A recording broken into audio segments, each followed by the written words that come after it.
யாழ் சமையல் அன்பு உள்ளங்களுக்கு இந்நேர வணக்கம்.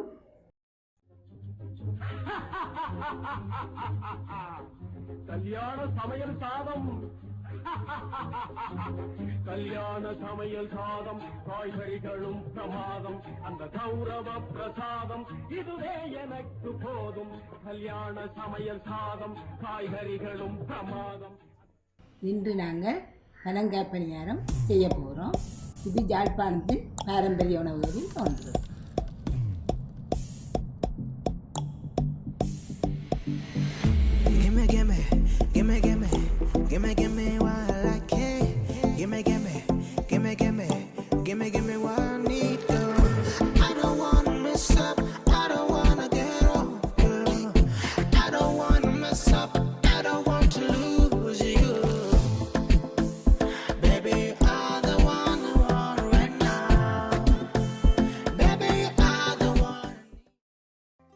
இப்போ எப்படி செய்வோம் என்பதை பார்ப்போம். இப்போ நாங்கள் பனங்காயை எடுத்து அதன் மேல் மூளை கலட்டி விட்டு தோலை உரிக்கிறோம்.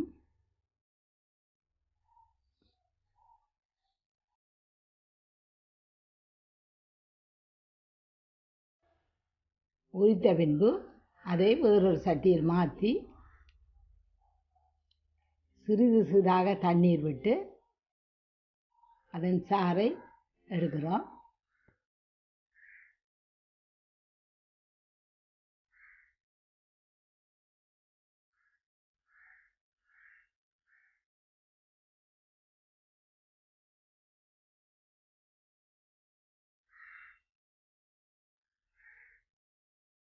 எடுத்த சாறை ஒரு வடிதட்டில் போட்டு வடிக்கிறோம்.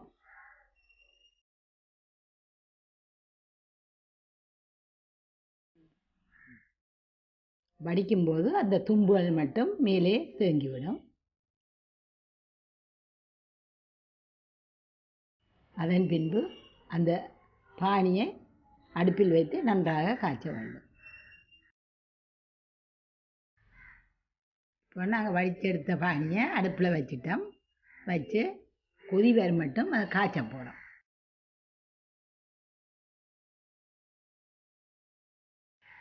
நன்கு கொதிக்க விடவும். இப்போ நன்றாக கொதிக்க தொடங்கிடுது. ஒரு 5 நிமிஷம் கொதிக்க விடவும்.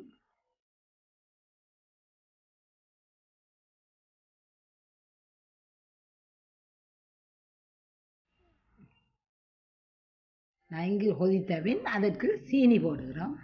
சீனி நாங்கள் அளவு சொல்ல முடியாது. ஏனென்றால் சில பனங்காய்கள் இனிப்பு தன்மையானது, சிலதுகள் இனிப்பு குறைவானது. அப்போ நாங்கள் ருசி பார்த்து தான் சீனி போட வேணும்.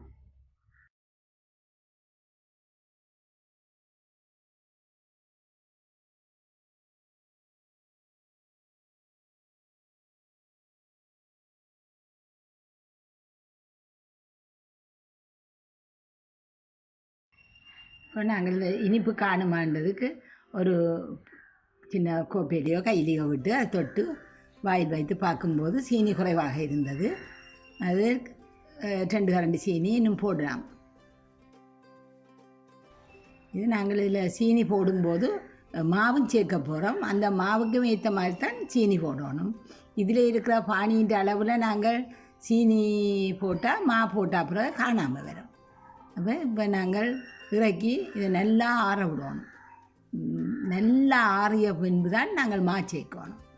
இப்போது ஆற விடுவோம். இப்போது நன்றாக ஆறிவிட்டது. இந்த ஆறின பிறகு நாங்கள் காய்ச்சின பானி இன்னும் திக்க அந்த கட்டியாக வந்துள்ளது. இதற்கு அவிச்ச கோதுமை சிறிது சிறிதாக அவிச்ச கோதுமை மாதிரி போட்டு கலக்க வேண்டும். எங்களோட அப்பம்மா ஆண்ட காலத்தில் என்றால் தினைமா தான் கலப்பினோம். இப்போ எங்களுக்கு அவிச்ச கோதுமை தான் நாங்கள் போடுறோம்.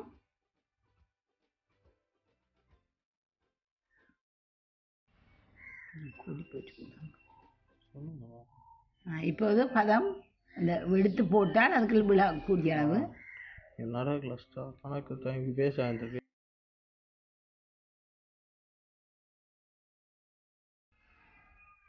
இப்போ நாங்கள் மாவை சிறுதாக போட்டு இந்த பழத்தையும் எடுத்துட்டோம். இனி எண்ணெயை கொதிக்க வைப்போம்.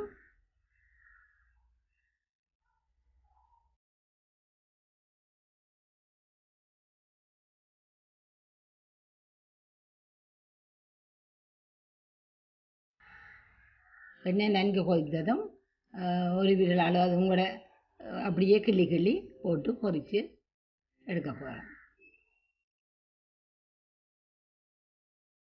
சிலாக்கள் கையில் நிறைய அள்ளி கொஞ்சம் கொஞ்சமாக போடுவார்கள். சிலாக்கள் விரல்கள் எடுத்து எடுத்து போடுவார்கள். போடும்போது அது அழகான ஒரு உருவங்கள் போல் சில நேரம் வரும்.